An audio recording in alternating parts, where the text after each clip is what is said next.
Be very honest with yourself. Please have a conscience. Was I removing my hair to hit you that day? So you know when we are together in private, you know, wait, let me land. Or when we are together in private, have I ever touched you or tried to be violent towards you or abuse you in any way whatsoever? The only thing I did that I apologized, and I will still apologize today because guess what? I am more mature than you. Is the body shaming part. I said sorry on the show.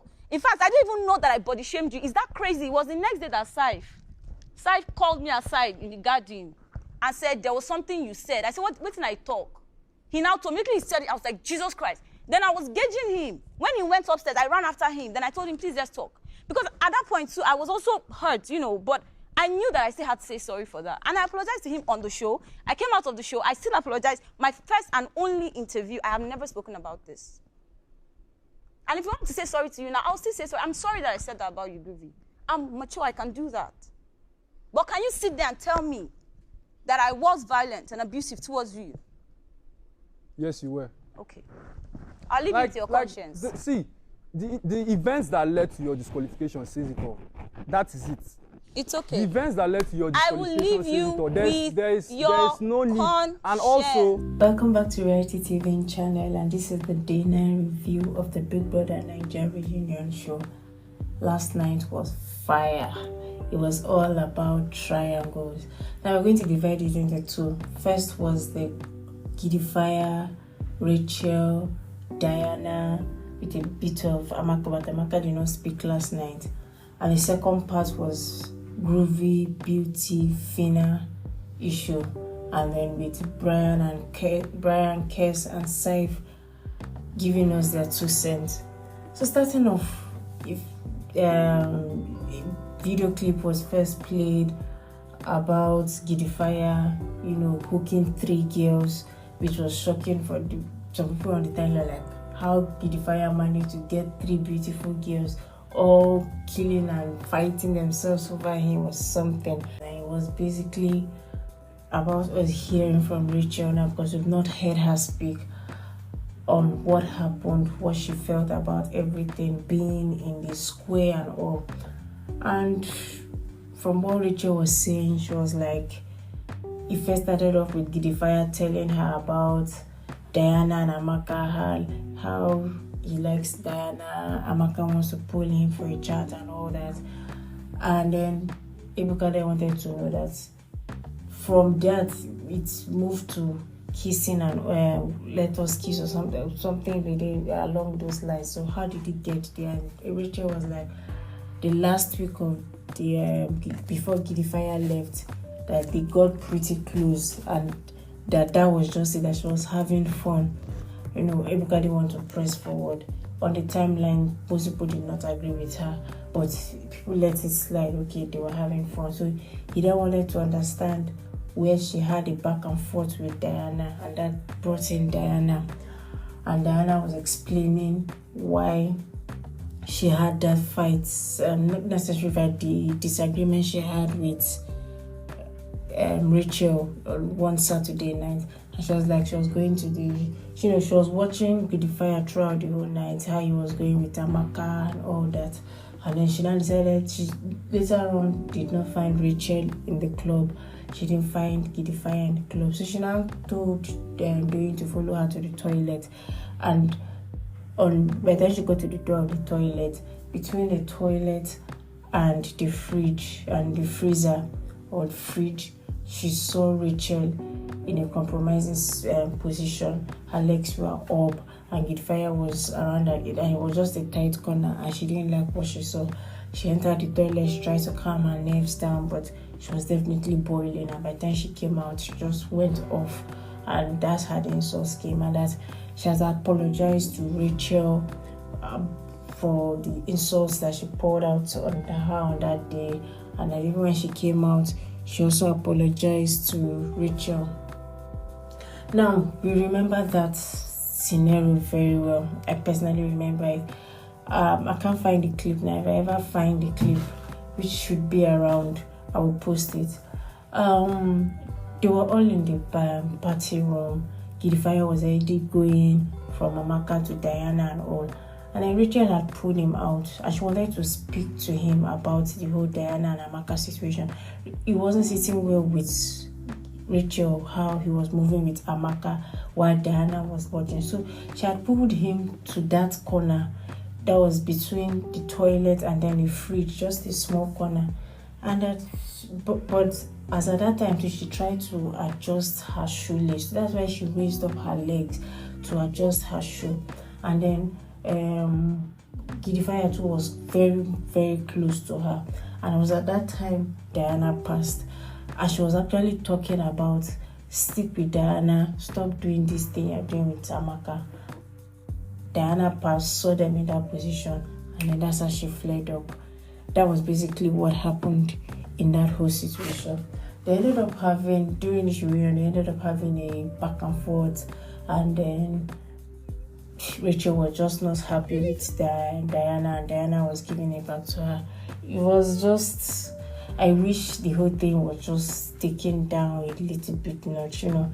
It just came off as if the underlying issue why they were fighting was for man. And from that, let's get into the Groovy, Phyna, and Beauty situation.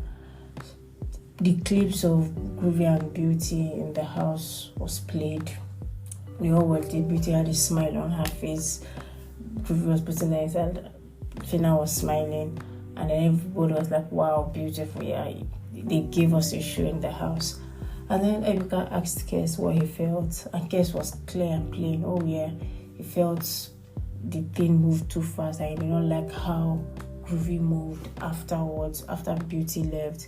Same type of narrative was coming out from Brian. He used the word corny, that, and Beauty and Groovy was not having Brian calling him corny. He was trying to say that was what started the whole issues with them. Saif too felt the same way and all. And then after that, Ebuka then asked Beauty what was everything for her. And Beauty was clear. She said, as at the time when this relationship happened, it was genuine from her side. She liked him and it wasn't a game for her. It was true and it was pure for her. And then they also asked Groovy his own side of the story, and Groovy was clear. He was like, everyone is kind of blaming him now, but everyone of the housemates watched when he was abused, he was body shamed, that Beauty even ended the relationship, he was violated and all, okay, not violated, but he was abused and all, and then they all did not talk, but they are all blaming him for moving on. And he was heavy on Kes, saying that Kes does not have a right to tell him whether he should move on or not, and that he watched everything. In fact, at the point, it was not like maybe he felt that Kes liked Beauty, but because he's married, he could not go for it, and he made it clear that he did not feel threatened by Kes. And while he was saying all that, Beauty decided to object, and after she had a chance to speak, she said, one, that if Groovy can be honest with himself and clear with his conscience, that her wig did not touch Groovy, and that even when they were private, one-on-one in the house, that she was never violent or abusive towards Groovy. And that even the alcohol he's talking about, that he saw alcohol in her drawer, that if she was keeping it for a birthday party, and that even she was kind of disappointed when she said that when she left the house, the only thing he could tell the housemate was that, he saw alcohol in her locker, when he knew what the alcohol was for. And he was like, no, he didn't know that the alcohol was for any party and all. Then they started having back and forth, and Groovy was like, Beauty is not taking accountability for her actions. And Beauty was like, she has never ever blamed Groovy for her disqualification, and she has never come out to say, Groovy is the reason why, or anything. That she has always taken accountability of what happened, and she's trying to clear her name. Like, basically, it looked like she was trying to get to Groovy that he's actually changed, that she's different from what he felt or saw in the house and all. Moving on from that, Phyna was asked, first of all, Beauty was asked, did she consider Phyna as a friend in the house? And Beauty said yes. She didn't want to answer it, but she said yes. And then Phyna was asked, and Phyna has now changed her story and then said yes, that there were only 3 in that room, 3 ladies, but that her main friend, she would say, is Amaka. All in all, Ebuka then drilled Phyna about the whole situation. And okay, first Beauty, why Beauty did not wave or say hi to Phyna when they did the last Saturday party, and Beauty was like, she saw a clip of Phyna saying she should go and die, and that disappointed her so much and all. And Phyna explained to her that the whole go and die was a slang, and it wasn't even that she meant it fully, like, yes, Beauty can go and die. It was more like, well, Beauty said that I had eyes for Groovy, well, now I'm with Groovy, she can go and die. And Ebuka then asked Phyna directly to clear it up. Did she think she managed the whole situation well?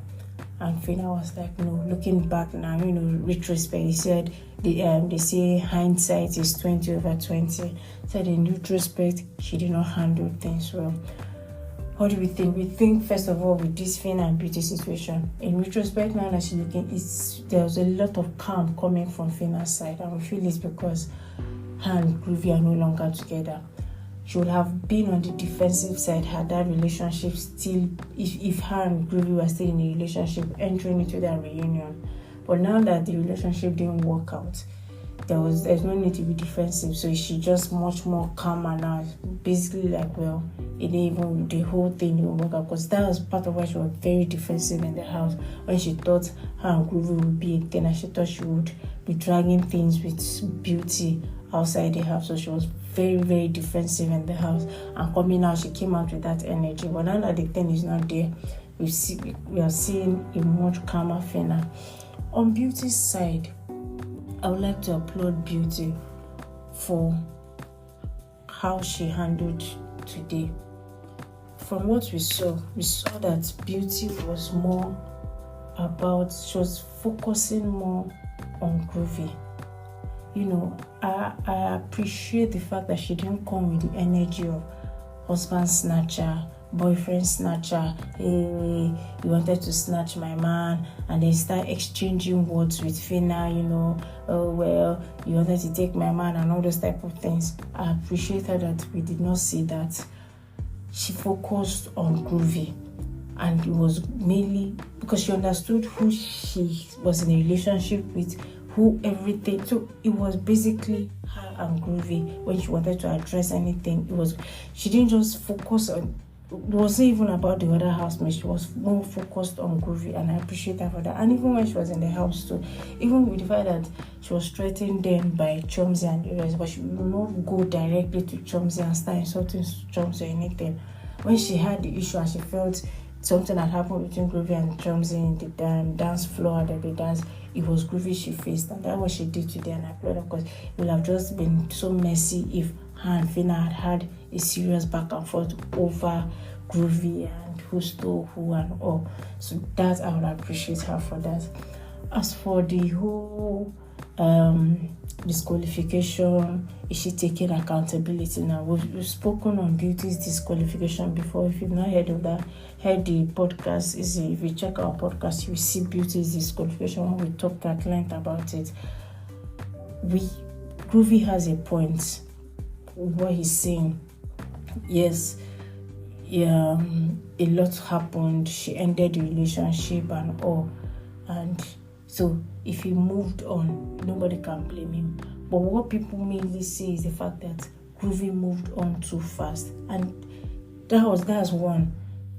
Less than 4 working days. In fact, bank self will give you 5 working days to do transactions, but in less than 4 working days, Groovy had moved on. By the same Saturday that she got disqualified, the other Saturday he was already kissing somebody else. We have talked at length about this. We get where he's coming from, but he moved on. It basically looked like what he had before was nothing. It was nothing. And then the person he then moved on with again, it was mainly his relationship with Phyna that broke level 2, because level 2 was a very strong bond. It was formidable.